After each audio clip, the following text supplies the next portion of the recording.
Have you ever been maxing on a hot and humid summer day? You're trying to stay as low as possible because you learn that heat rises and ain't too many trees due to the deforestation in South LA. So when it comes to shade, baby, all you can do is pray. I mean, your back is drenched with sweat. Sweat rivers are dripping down your collar. So you head on into the kitchen and you pour yourself a nice, tall, ice-cold glass of dollars. Oh, okay. What about the refugees that escaped the tropical hurricanes, but arrived dehydrated, emaciated, bodies wriggling with hunger pains? I remember one doing the interview, and I could have sworn I heard her say, whew, I'm so glad that organization came through and say today I heard they spent all week going around the community collecting coins. Then gave us all sack lunches of pennies and change. You see, the consumption of those coins must have really made that hunger fade.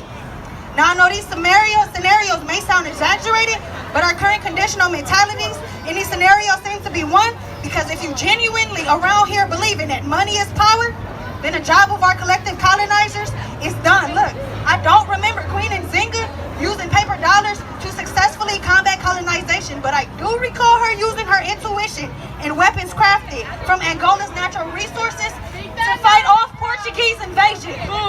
I also don't remember Dr. King giving his I Have a Dream speech at the March on Washington, which Mayor Rustin organized, and mentioning the need for paper dollars to be necessary to keep his dream alive. You see, it's something that Emilio Zapata, Asada Shakur, Dr. King, Jorge Eliezer Gaitán, Huey P. Newton, Harriet Tubman, Malcolm X, and all martyred, falsely imprisoned, and ancestral civil rights activists have in common. And I give you a hint. It ain't no concentration in wealth. But don't you find it suspicious that every murdered and targeted revolutionary was simply teaching self-defense and community protection of self? See, they all brought about natural capacities in our communities to grow our own food, build our own homes, and educate, self-sustain within the longevity within ourselves. So maybe the biggest issue was because they didn't ask for any outside help. You said we all know that one thief that steals something from you and help you search for it. And the whole time they got it, we call them the Debo thieves, because every time they come around, baby, you better tuck your wallet.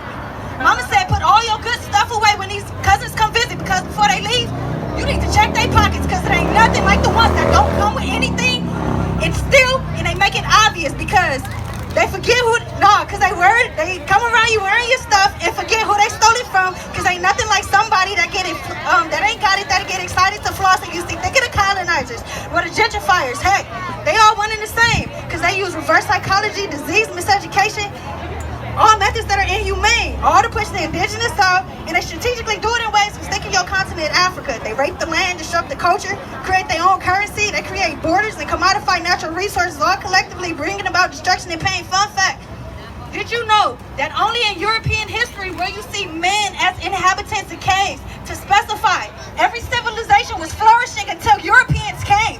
Africa has the longest and the oldest economic history. That means we invented the trade.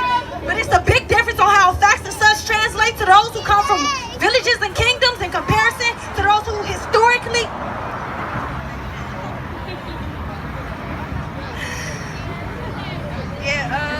specified every civilization was flourishing until Europeans came. Fact, Africa has the longest and the oldest economic history. That means we invented trade.